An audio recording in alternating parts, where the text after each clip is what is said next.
ieklausīsimies vārdos no pravieša Jesejas grāmatas 31. nodaļas. Pa putni, kas laidelējas, tā pulku kungs sargās Jeruzālemi, sargās un izglābs, saudzēs un paglābs.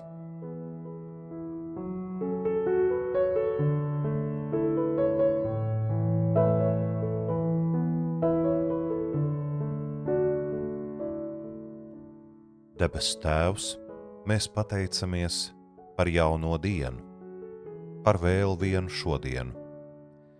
Pateicamies, Kungs, ka senais iedrošinājums aizvien ir spēkā. Kā toreiz praviešu laikos, tā Jēzus laikā un aizvien arī mūsdienās.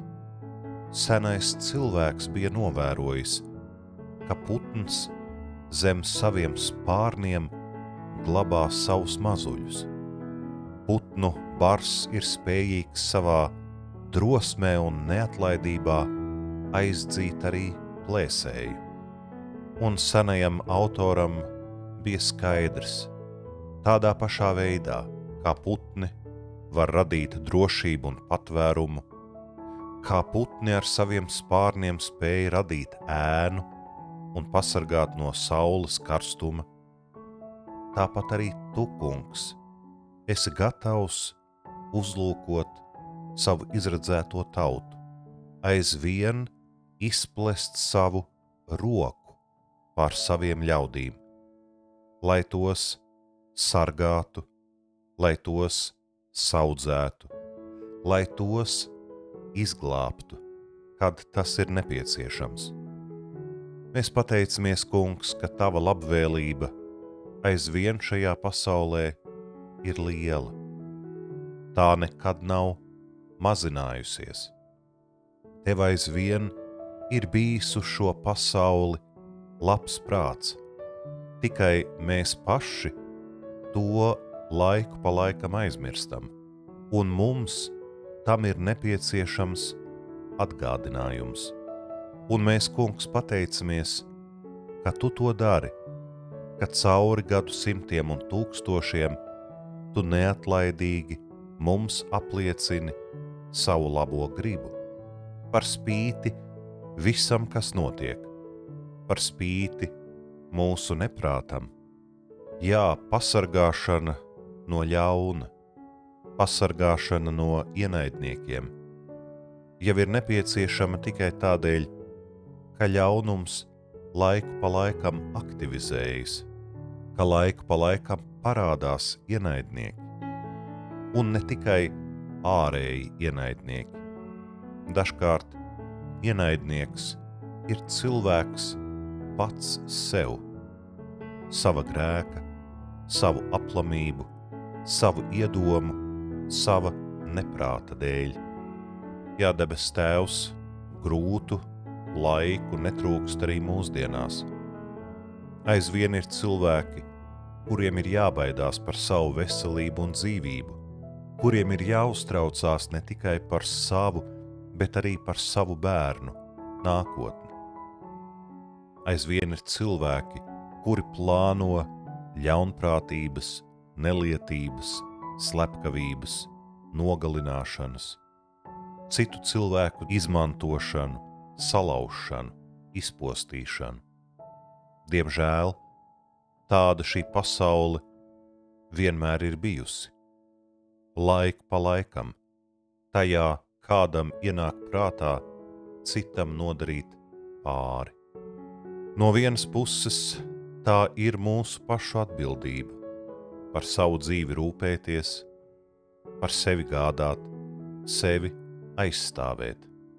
Bet tieši tāpat, kā neprāta dēļ mēs sākam darīt pāri citiem, tā bieži vien arī neprasmes, nezināšanu, slinkuma, nevarēšanas, bezspēcības un daudzu citu iemeslu dēļ mēs vienā brīdī nespējam sevi aizstāvēt, paši par sevi parūpēties. Tādās reizēs Nekas cits neatliek, kā iet cauri sāpēm un ciešanām, un laikam jau tieši tie ir tie brīži, kad mēs atceramies tevi. Kamēr mums nekas nenotiek, kamēr notiek apmēram tā, kā esam iedomājušies, mēs esam arī diezgan bravurīgi, pārliecības pilni, pašpietiekami. Mums šķiet, mēs varam iztikt paši. Mēs esam visnotaļ apmierināti. Jā, bet pienāk tie brīži, kad tā vairs nav, kad mums ir nepieciešams patvērums, glābiņš, pasargāšana, kad mēs automātiski vēršam savus skatus uz debesīm un ceram, jā, ka līdzīgi kā putns, kas laidelējas, kas ir spējīgs savus mazuļus pasargāt zem saviem spārniem, ka tādā pašā veidā tu, kungs, aizvien esi virs mums, aizvien turi savu labo roku pār mums, ne tikai lai svētītu, bet arī lai pasargātu. Un laikam jau nekas cits neatliek, kā iet cauri šādai ļoti mainīgai pieredzei. Gluži kā Jēzus savulaik uzrunāja savus klausītājus un atgādināja viņiem šo salīdzinājumu, ka arī viņš ir gribējis pasargāt Jeruzalemes iedzīvotājus, pulcināt ap sevi, kā putns pulcina savus mazuļus zem saviem spārniem, taču neviens nevēlējās. Līdz notika nelaimes, līdz cilvēku dzīves tika salauztas un sadragātas. Un mēs atkal attopamies un atkal meklējam tevi. Un tā no paaudzes paaudzē, no laikmeta uz laikmetu. Taču pāri par visu, kungs, mēs pateicamies, ka tev joprojām ir pacietība, ka tava labvēlība joprojām nav izsīkusi, tā nav beigusies. Lai kādiem cikliem pašu radītiem vai citu uzspiestiem mums būtu jāiet cauri, tu mums aizvien esi blakus, tu aizvien esi līdzās, lai sargātu un izglābtu arī šodien. Mūsu Tēvs debesīs, svētīts lai top tavs vārds, lai nāk tava valstība, tavs prāts lai notiek, kā debesīs tā arī virs zemes. Mūsu dienascho maizi dodi mums šodien, un piedod mums mūsu parādus, kā arī mēs piedodam saviem parādniekiem.